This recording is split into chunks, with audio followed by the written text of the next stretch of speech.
People are finally addressing the big elephant in the room when it comes to this David and Celeste murder investigation, and that's Celeste's parents, Celeste's family. See, Nancy Grace went scorched earth on Celeste's family earlier today, and then the private investigator, Steve Fisher, did an interview with Jadion where he sort of revealed some sketchy things involving Celeste's family as well. What are you saying, Dave Mack? What are you saying till we find out what the next step is going to be?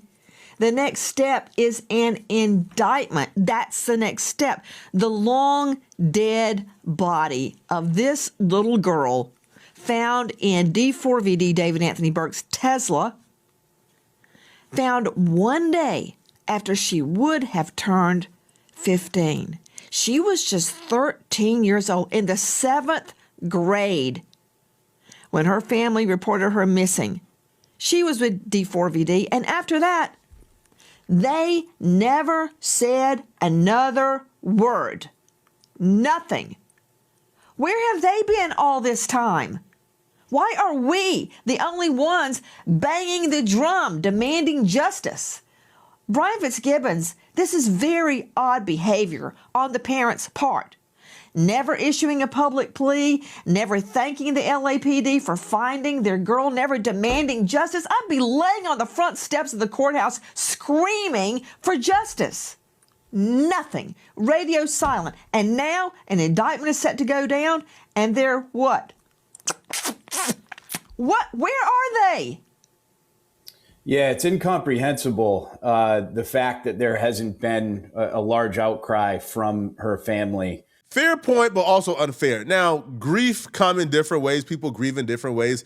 I'm personally not at the stage yet where I have enough information to where I'm ready to go complete scorched earth on the family, but they did make some fair points.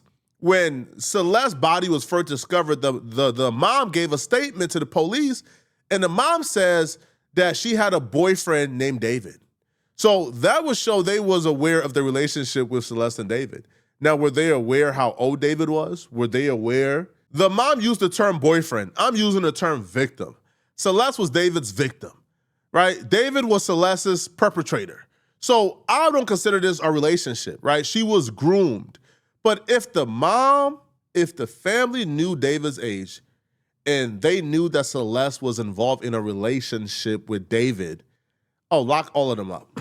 Lock them all up. We've seen this exact same play with R. Kelly. Moms and parents were bringing their underage kids to R. Kelly and allowing R. Kelly to be with them because they wanted to benefit financially from it. So if this is what went on, lock up all of them and arrest them all. But we don't know that yet. We don't know the full details yet. So we have to reserve our judgment. Now, Steve Fisher spoke on the family, and I'll be real, Steve Fisher said a lot without fully getting to where he wanted to go. So the first red flag that popped up in my head that really stuck out, Steve Fisher said initially LAPD was putting out statements like, we don't know if this is a murder or a homicide. This could have very well been just, concealing the body inappropriately. Celeste could have died on her own and then they just panicked and hide the body. We don't know yet. So the homeowner stepped in, right? The house that David was renting, they stepped in and they hired Steve Fisher, the private investigator. Steve Fisher, who was tasked with discovering whether or not Celeste was murdered or if she took her own life, contacted the family. And according to Steve Fisher, he contacted the family, but it was almost impossible to get in touch with them, right? And he felt like he was badgering them at some point and he just stopped. I don't know any family who wouldn't be super receptive to any help they can get from a private investigator if the police is putting out information of she may not have been murdered, she may have, done it to herself, and then a private investigator saying, hey, I'm here to investigate whether or not she was murdered. I don't know any family that wouldn't be receptive to that help. But apparently Celeste's family wasn't too receptive. Celeste's family never got in touch with you to like find her before. The only reason why you got involved was because the owners of the house had cops coming through their house investigating stuff, and they just didn't know what was happening. Yeah, no, I've never been in touch with her family. I've tried. I didn't want to push them hard though, so I haven't really followed up more. But yeah, so the owners were very. It's never had anything to do with value of the house or loss of value or anything. It's had to do with they wanted to understand what happened there because they have kids around that age, and they wanted to know if, on like even a spiritual level, if they could go back in that house. It was really hard for them to fathom, if it happened there, or even in fact, even if it didn't happen there, just the fact that it's tied to it, they have some real decisions to make, and they're from out of the country, and so they don't really understand the laws and everything. So they said, listen, we want to find out what happened. They wanted to know what the truth was, and they wanted to make sure that Celeste, got justice if she needed to get justice. Because remember, at that time too, they're telling us there might not be any crime here beyond concealment of a body, which was never true. I don't know why LAPD came out and said that, but they were making it sound like this might have been like an overdose or something, and they made a bad decision. There was nothing like that. It was never anything like that. This was a guy who's a predator. I don't know why it took this long to get where we're at. I'm glad there's finally appears justice is coming, and it doesn't seem like there was this real urge. It wasn't like maybe the sense of urgency. Yes, yeah. These are questions, not accusations, until we know more information or until we know certain things are facts. But why wouldn't the family want to get involved or want to meet or want to be in touch with somebody who's trying to get their daughter justice? Especially if the police is at this point saying, we don't know if it's a murder investigation, and the private investigator is saying, I'm going to find out and prove it's a murder. Why wouldn't you want to get involved with To me, it doesn't make no sense whatsoever. It's inconsistent with what we would expect from a grieving family, right? It doesn't make sense whatsoever. Now, the part that really tripped me out is, and this is more proof that this relationship with Celeste and David was not a secret, was somebody from Celeste's school or near the school or association with the school from their little community.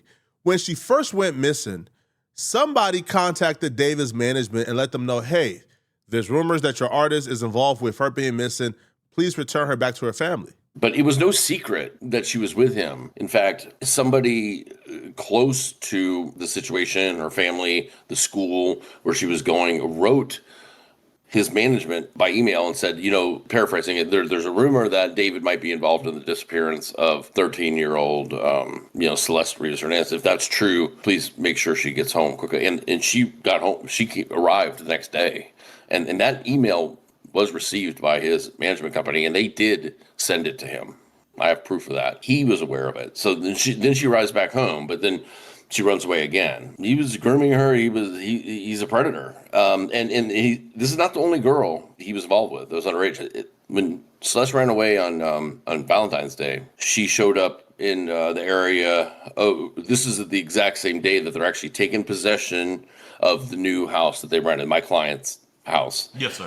Of course, my client doesn't. My client thinks it's Josh Marshall, his manager, but they take possession of it. So on that day, he's got Celeste runs away that day, and she's at the old house, the one where they did that live stream, delete everything, and he's got another minor at the new house, a mile and a half away, and I've got pictures of that. So that can be. This is kind of all new about there being like a new minor. If you can reveal, how old was this other minor that David was dealing with? She was 16 and 17. She was 16. This was going on for a while. Celeste and David was not a secret. If somebody who has some type of affiliation with Celeste's school knew, don't you think the parents would know as well? And if the parents knew, why is there no reports of the parents talking to the police about David and Celeste? Why is there nothing that's coming out where, hey, brother, parents been reported David for being inappropriate with their daughter? Now, Steve Fisher will say that the parents were reporting Celeste as a missing kid to cover their tracks from his perspective because she was never really missing. They knew exactly where she was at, and she would come and go. Like, she would come for like family events and then leave and be with David and be on tour and be with him for months on end. So was she really missing if they knew where she was and she was coming back and forth? No, she wouldn't be a missing child. So why was she reported missing and they kept her as a missing child? According to Steve Fisher, he believes that that's because, that's to get CPS from off their tracks, to get the school from off their tracks, because if she's not reported missing, well, CPS in the school is asking, why is she not at school? Why is she not present? Why haven't we heard from her, right? And that would have started more issues. To the timeline, so I didn't know this, so it was January 2025 when that last shit happened, or 2024? Well, she'd been gone well over a year when this was going down. I believe that live stream was 2024, January 2024. Then she starts, then in February, is when and then there's runaways, and then getting into around Valentine's Day, she runs away again. And then it's a year. It's well over a year that she's gone before we now know that this happened, according to prosecutors, in April of 2025. So she's gone a very long time. And that's been the whole thing, is piecing this together. Where exactly was she? Because we didn't really have evidence that we had evidence that she had been to the house, but not that she was like living at the house. And David would travel a lot for concerts or whatever, and nobody would stay there. So we're like, where was she in all this time? And then we find out that she wasn't truly a runaway. That's the part that's upsetting to me too, is that her family knew where she was, and she'd shown up for like her cousin's high school graduation. She showed up at a family event. There's a video out there of her arguing with the next door neighbors in the apartment complex next to her house, all while she's supposedly a missing person. And so it's all very frustrating. There's a lot of things, a lot of failures around her. And I understand she's probably a handful. I get that. But the thing is, she's a kid. That's part of being a parent. She needed direction, she needed like a direction in life. And it's not okay. They knew who he was. And it's just, I don't care how rich he is. I don't care how famous he's becoming. I don't care he's living in a mansion and he can afford to support her. It's not okay. Make no mistake about it. If that's true, they should 100% be in the next cell next to David. We see this with R. Kelly, but just like R. Kelly, the parents are never held accountable if this is true, right? With R. Kelly, R. Kelly got arrested. The women came out and they said, oh, my mom dropped me off to R. Kelly. My mom was the one who arranged this. The parents never got picked up, right? Because the police don't usually go after parents, because usually the parents are a crucial part of the investigation. In this situation, it's just hard for me to imagine that this little girl was missing for a year plus. And if she was with David for a year plus and the police never got involved, the police never went to David, and the mom knew her quote unquote boyfriend was David, and they never told the police, hey, she's at David, go ahead and get her. But as we've seen, she was going back and forth. We got the video of her arguing with her neighbors. And that was like months after she was reported missing. So Steve Fisher is telling the truth. And in regards to they seen her go back and forth after she was reported missing.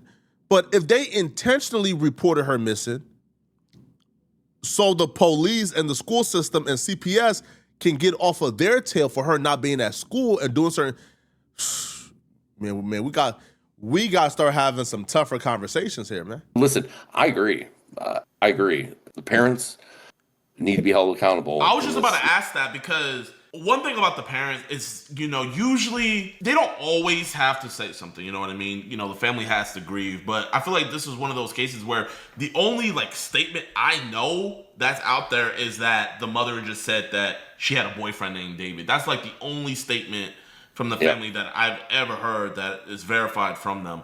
So my question was going to be do you think the family is as quiet as they are because they knew who David was and they knew who she was going to, and you don't really see too much of an intervention between them? I mean, yes. I have proof that family members have been to that rental house before. I've been with David and Celeste. Wait, her family has been to his house? Family members.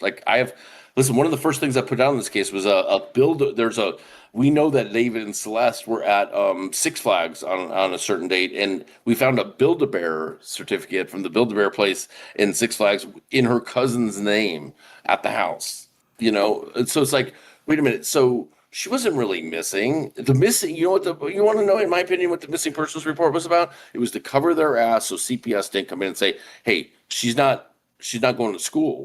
What's up? If she's a missing person, you say she's not going to the school because she's a missing person. Then you don't have CPS in your life at that moment. And I sympathize. I guarantee. I know that they are. I know that they're grieving. I know they lost a daughter, but goddamn, like you could. She shouldn't have been allowed to be. She was gone a year and a half, man. A year and a half. Like somebody should have said, maybe we shouldn't be letting Celeste live her own life like this. I don't care how much money he has, how famous he is. Maybe in some cultures they don't think that's that huge of an age gap. I don't care. That these are the laws that you've agreed to live under, and she's she was not 15 like it says on her death certificate. She turned 15 the day before she was found in the Tesla. She'd been in that Tesla a long time. She was 13 and 14 years old when this was happening. Grown family members are showing up to David's mansion where Celeste be at. They're well aware this grown man with a mansion is hanging out with a 13-year-old, and they think it's normal, and they're hanging out and they're not saying nothing. David is pulling up with his Tesla at Celeste's crib to pick her up, and they know this. Yo, fam, if a dude, first off, you don't even gotta know the age. If a dude who is driving a Tesla is pulling up to pick up your 13-year-old daughter, you know what you do? You call the police. But yet we'll be the bad people for asking. This don't sound right. Y'all let me know what y'all think, man. All right? Do y'all think that this might be a R. Kelly situation where the family, essentially put a price on Celeste and sold her to David? Because if they enjoying the mansion, they are receiving money, receiving perks, he's rich, and they're turning a blind eye because he's a rich celebrity. This is not right. It's not cool. And everyone involved has to be held accountable. There was a lot of people who filled this little girl, and they all got to be held accountable, including David and his friends. But let me know what y'all think about this, all right? And, if you're still watching this video and you want to watch another good video, click on this video right here to find out why Whack 100 just issued Adam 22 his final warning. I'm going to see you guys in this Adam and Whack video. If you enjoy the content, please send me a hype. Hypes are the best way to show support to this channel. Please, please, please send me a hype. I'm going to see you guys in this Adam and Whack video. I'm out of here, folks. Peace.